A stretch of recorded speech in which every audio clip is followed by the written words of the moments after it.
ಜಾರಕಿಹೊಳಿ ಜಮೀರ್ ಅಹಮದ್ ಆದಿಯಾಗಿ ಎಲ್ಲರೂ ಹೇಳ್ತಾರೆ without notice ಕ್ರಮ ಕೈಗೊಂಡಿದ್ದು ಸರಿಯಲ್ಲ ಅಂತ ಅವ್ರು ಹೇಳಿದ್ದಾರೆ ಅಂತ ನಾನು ಅದೇ ಹೇಳ್ಬೇಕು ಅಂತ ಅದು ಅವ್ರ ಅಭಿಪ್ರಾಯ. ಅವ್ರು ಹೇಳಿದ್ದಾರೆ, ಅದು ಯಾವುದೇ ಆಗ್ಲಿ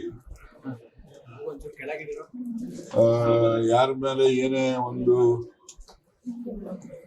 ಕ್ರಮ ಅಂತ ಆಗ್ಬೇಕು ಅಂದ್ರೆ ಅವರನ್ನ ಕೇಳ್ತಕ್ಕಂಥದ್ದು ಸೌಜನ್ಯ. ಅದು ಕೂಡ ಏನಪ್ಪಾ ನೀನು ತಪ್ಪು ಮಾಡಿದ್ಯಾ ಅಂತಕ್ಕಂಥದ್ದನ್ನ ಕೇಳೋದು ಸೌಜನ್ಯ, ಕೇಳಬೇಕು ಅಂತ ಅವರು ಹೇಳಿದರೆ ಅದು ಸಾಮಾಜಿಕವಾಗಿ ಎಲ್ಲರೂ ಒಪ್ಪುವಂತ ಮಾತು.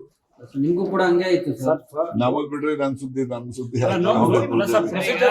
ನೋಟಿಸ್ ಕೊಡ್ಬೇಕಾಯ್ತು, ನೋಟಿಸ್ ಕೊಟ್ಟು ವಿವರಣೆ ಕೇಳಿ ಆಮೇಲೆ ಕ್ರಮ ಕೈಗೊಳ್ಳಬಹುದಾಗಿತ್ತು.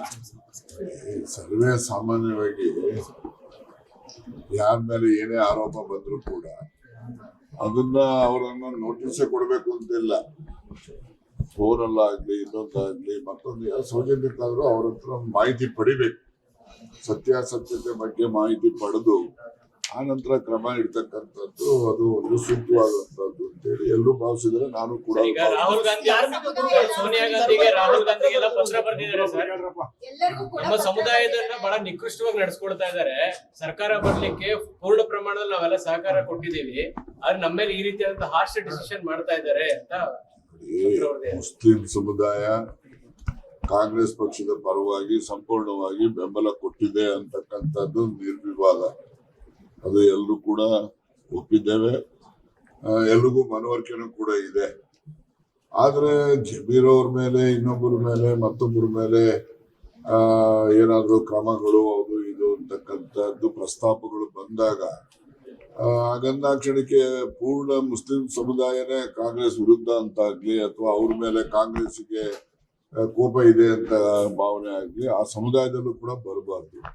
ಅವರು ಕೂಡ ಸಂಬಂಧಪಟ್ಟವ್ರ ಜೊತೆನಲ್ಲಿ ಸಂಪರ್ಕ ಮಾಡಿ ಈ ರೀತಿ ಆರೋಪಗಳನ್ನ ಮಾಡೋದಕ್ಕಿಂತ ಮುಂಚಿತವಾಗಿ ನೀವು ಈ ತರ ಹೇಳೋದು ಸರಿ ಇಲ್ಲ ಅಂತ ಹೇಳಿ ಅವ್ರಿಗೂ ಕೂಡ ಅವ್ರು ಹೇಳ್ಬೇಕಾಗ್ತದೆ.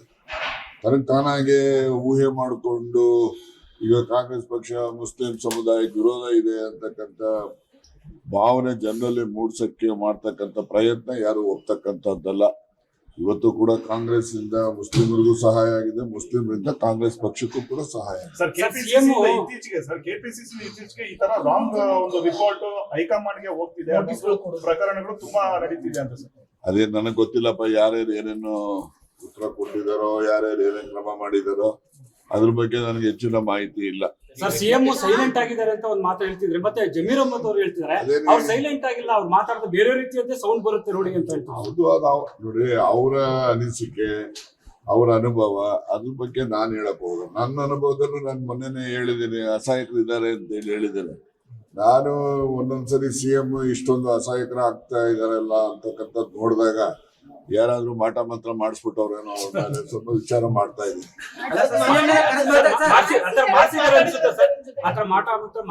ಅದನ್ನೇ ವಿಚಾರ ಮಾಡ್ತಾ ಇದ್ದೀನಿ ಅಂದ್ರೆ ಅದನ್ನ ನಾನು ಇನ್ವೆಸ್ಟಿಗೇಟಿಂಗ್ ಇಟ್ ಅಂತ ಆಗಿರಬಹುದು ಅಂತ ಹೇಳಿ.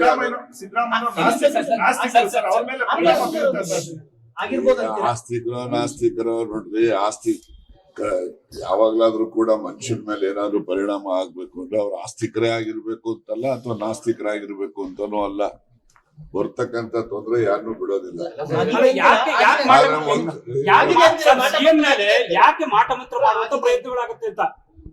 ನಾನು ಮಾಟ ಮಂತ್ರದಲ್ಲಿ ನಂಬಿಕೆ ಇಲ್ಲೇ ಇರೋರು, ಗೊತ್ತಾಯ್ತಾ? ಆದ್ರೆ ಮಾಡಿರ್ಬೋದೇನೋ ಯಾರಾದ್ರು ಅಂತ ಹೇಳಿ, ಆಗಿದೆಯೋ ಆಗಿಲ್ವೋ ಅದನ್ನ ನಾನು ಅದನ್ನ ಇನ್ವೆಸ್ಟಿಗೇಟ್ ಮಾಡ್ತಾ ಇದ್ದೇನೆ. ಯಾರು ನಿಮ್ಮನ್ನೇನ ಕರೆದು ಮಾತಾಡಿದಾರಂತೆ ಸಿಎಂ ಏನಂತ?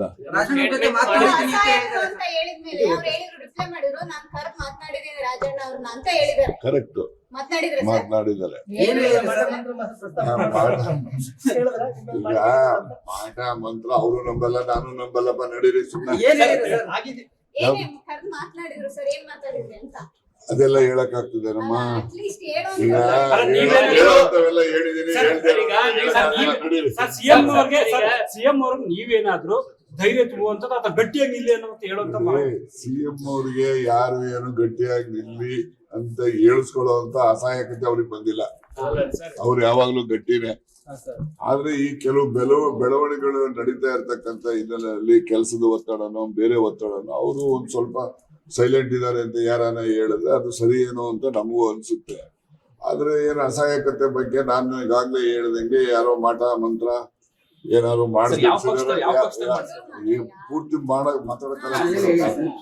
ಮಾಟ ಮಂತ್ರ ಏನೋ ಮಾಡಿಸ್ಬಿಟ್ಟಿದಾರೇನೋ ಅನ್ನೋ ಜನ ಮಾತಾಡ್ತಾರಲ್ಲ, ಅದನ್ನ ನಾನು ನಂಬುವಾಗ ಆಗ್ತದೆ. ಯಾರು ಮಾಡಿರ್ಬಹುದು ಅನ್ನೋದನ್ನು ನಾನು ಇನ್ವೆಸ್ಟಿಗೇಟ್ ಮಾಡ್ತಾ ಇದ್ದೀನಿ, ಆಮೇಲೆ ನಿಮ್ಗೆ ತಿಳಿಸ್ತೀನಿ. ಒಂದು ಮಾತನ್ನ ಹೇಳಿದೆ ಸರ್, ನಾವೇನಾದ್ರು ಅಂದ್ರೆ ಕಾಂಗ್ರೆಸ್ ಪಕ್ಷ ಇದನ್ನ ಹಿಂಗೆ ಮುಂದುವರಿಸಿದ್ರೆ ನಾವು ರಾಜಕೀಯವಾಗಿ ಮುಕ್ತವಾಗಬೇಕಾಗತ್ತೆ, ನಮಗೂ ಓಪನ್ ಇರುತ್ತೆ ಅವಕಾಶಗಳು ಅನ್ನೋದನ್ನ ಹೇಳಿದೆ. ಇಲ್ಲ ನಾವು ಆ ರೀತಿ ಯಾರೆಲ್ಲ ಭಾವನೆಗಳು ಬರ್ತಾ ಇದಾವೆ ಆ ಭಾವನೆಗಳಿಗೆ ಅಂತ್ಯ ಆಡ್ತಕ್ಕಂಥ ರೀತಿಯಲ್ಲಿ ನಾವು ಅಲ್ಪಸಂಖ್ಯಾತ ಸಮುದಾಯದ ಜನರ ವಿಶ್ವಾಸವನ್ನ ಕಾಂಗ್ರೆಸ್ ಪಕ್ಷ ಗಳಿಸುವಂತ ಪ್ರಯತ್ನ ಮಾಡ್ತಿದೆ. ರಾಜಕೀಯ ಬೆಳವಣಿಗೆಗಳು ಆಗ್ತವೆ ಅಂತ ಕಾಂಗ್ರೆಸ್ ನಲ್ಲಿ ಸೇರಿದಂತೆ ಯಾವತ್ತೂ ಕೂಡ ರಾಜಕಾರಣ ಅಂತಕ್ಕಂಥದ್ದು ನಿಂತ ನೀರಲ್ಲ, ಅದು ಯಾವಾಗ್ಲೂ ಹರಿತಕ್ಕಂಥ ನೀರು ಹರಿದ್ರೇನೆ ಅದು ಪರಿಶುದ್ಧತೆ ಇರ್ತಕ್ಕಂಥದ್ದು. ಒಂದೇ ಕಡೆ ನೀರು ನಿಂತ್ಬಿಟ್ರೆ ಅದು ಪರಿಶುದ್ಧತೆಯನ್ನ ಕಳ್ಕೊಳ್ತದೆ. ಅದರಿಂದ ರಾಜಕಾರಣನೂ ಹಂಗೇನೆ, ಅದು ಕೂಡ ನಿಂತ ನೀರು ಹೇಗೆ ಹರಿಯೋ ನೀರು ಪರಿಶುದ್ಧತೆ ಇರುತ್ತೋ ಹಾಗೆ ರಾಜಕಾರಣನೂ ಕೂಡ ಪರಿಶುದ್ಧತೆ ಕಾಪಾಡ್ಕೋಬೇಕು ಅಂದ್ರೆ ಬೆಳವಣಿಗೆಗಳು ನಿರಂತರವಾಗಿ ಆಗ್ಬೇಕು. ಈಗ ನಮ್ಮ ಮುಂದೆ ನೀವು ಮಾತಾಡಿದಾಗೆ ಮುಖ್ಯಮಂತ್ರಿಗಳ ಹತ್ರನೂ ಹೇಳಿದ್ರೆ ಸರ್, ಅಲ್ಪಸಂಖ್ಯಾತರ ವಿಚಾರದಲ್ಲಿ ನೀವು ತಟಸ್ಥರಾಗಿರ್ಬೇಡಿ, ಮಧ್ಯಪ್ರವೇಶ ಮಾಡಿ ಅಂತ ಹೇಳಿದಿರ ಸರ್. ನೋಡಿ, ಮುಖ್ಯಮಂತ್ರಿಗಳೇ ಅಂತಲ್ಲ, ಪ್ರತಿಯೊಬ್ಬ ಕಾಂಗ್ರೆಸ್ ನಲ್ಲಿ ಇರ್ತಕ್ಕಂಥ ಕಿರಿಯ ಎಲ್ಲ ಮುಖಂಡರುಗಳು ಕೂಡ ಎಲ್ಲ ಸಮುದಾಯಗಳ ವಿಶ್ವಾಸ ಗಳಿಸಬೇಕು ಅಂತಕ್ಕಂಥ ಪ್ರಯತ್ನ ಮಾಡ್ತೀವಿ. ಅದರಲ್ಲಿ ಅಲ್ಪಸಂಖ್ಯಾತರು ಕೂಡ ರಾಜಣ್ಣ ಸರ್, ನಮ್ಮ ಪ್ರಶ್ನೆಗೆ ಉತ್ತರ ಸಿಗ್ಲಿಲ್ಲ. ಸಿದ್ದರಾಮಯ್ಯ ಅವ್ರ ಮೇಲೆ ಯಾಕೆ ಮಾಟ ಮಂತ್ರ ಆಗುತ್ತೆ, ಅಂತ ಶಕ್ತಿ ಏನು ಅನ್ನೋ ತರುತ್ತೆ. ನಮ್ಮ ಮೇಲೂ ಆಗಿರ್ತದ್ರಿ, ನಮಗೂ ಗೊತ್ತಾಗೋದಿಲ್ಲ. ಅದನ್ನೆಲ್ಲ ವಿಚಾರ ಮಾಡೋದ್ರಲ್ಲಿ ಗೊತ್ತಾಗ್ತದೆ. ಹಿಂದೆ ಆಗಿದೆ ಸರ್ ಈ ತರ ಏನಾದ್ರು ಮಾಟ ಮಂತ್ರಗಳು ರಾಜಕೀಯವಾಗಿ? ನನಗೆ ನಿಮ್ಗೆ ಹೇಳ್ಬೇಕು ಅಂದ್ರೆ, ನಾನು ಯಾವ್ದೇ ಚುನಾವಣೆಗೆ ನಿಂತರೂ ಕೂಡ ನಮ್ಮ ಹಳೆ ಮನೇಲಿದ್ದೆ, ಕೆಲಸದಲ್ಲಿದ್ದಾಗ ಆ ಕಡೆ ಮನೆಯಲ್ಲಿ ಯಾವಾಗ್ಲೂ ಬರೋರು ಏನ್ ಗೊತ್ತೇನೋ, ಮನೆ ಸುತ್ತನೂ ಹಳದಿ ನೀರು, ನಿಂಬೆಹಣ್ಣು ಮಳೆಗಳು ಹೊಡಿಯೋದು, ದರ ಕಟ್ಟೋದು ಅಂತವೆಲ್ಲ ಹಾಕ್ಬಿಟ್ಟು ಹೋಗ್ಬಿಡೋರು. ಬಟ್ ನಾವೆಲ್ಲ ನಂಬಿಕೆ ಮಾಡ್ತಾ ಇರ್ಲಿಲ್ಲ. ಅವೆಲ್ಲ ಹಾಕಿದ್ರು ಅಂತೇಳಿ ನಾನೇ ಸೋತೋದ್ನ, ಅದಕ್ಕೆ ನನ್ ನಂಬಿಕೆನೂ ಇಲ್ಲ. ಈಗ ನೋಡಿದ್ರೆ ಸ್ವಲ್ಪ ಏನಾದ್ರು ಎಲ್ಲ ಈ ಕೇರಳದಲ್ಲಿ ಏನೋ ಮಠ ಮಂತ್ರ ಜಾಸ್ತಿ ಮಾಡ್ತಾರಂತಲ್ಲ, ಸ್ವಲ್ಪ ನೋಡೋಣ, ವಿಚಾರ